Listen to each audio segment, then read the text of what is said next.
Remue ménage. Remue ménage.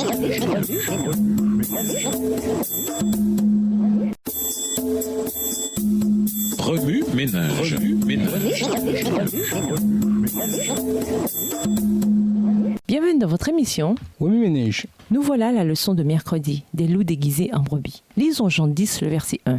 Jean 10, verset 1.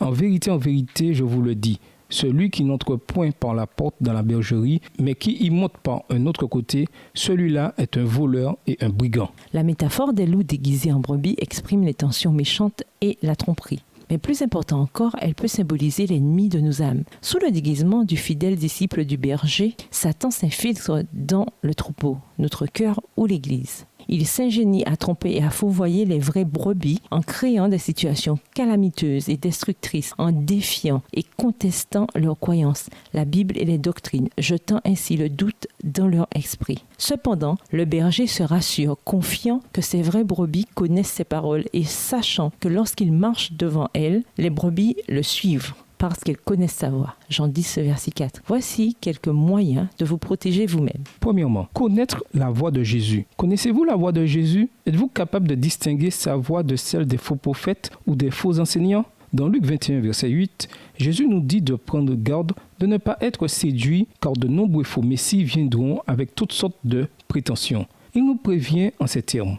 Faites attention, ne vous laissez pas tromper, car beaucoup d'hommes viendront en usant de mon nom et diront « Je suis le Messie » et « Le temps est arrivé », mais ne les suivez pas. Deuxièmement, déterminer la vérité afin de reconnaître l'erreur. Comment peut-on déterminer la vérité et l'erreur en ces derniers jours? Simplement en étudiant la parole et en veillant par la prière constante. Veiller et prier, c'est plus que prier cependant. C'est demander un esprit de discernement pour différencier les faux enseignants des vrais. Troisièmement, savoir où regarder dans la Bible. Lorsque nous sommes en but à de faux enseignements, la Bible nous donne des instructions qui nous aident à déterminer la vérité. Voici quelques passages utiles.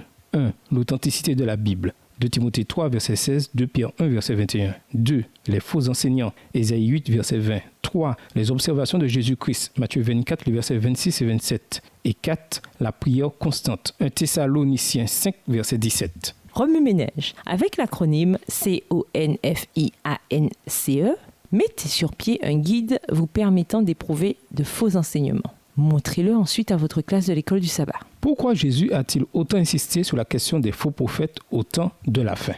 Vous est-il arrivé d'avoir affaire à un faux prophète? Dans l'affirmative, partagez votre témoignage.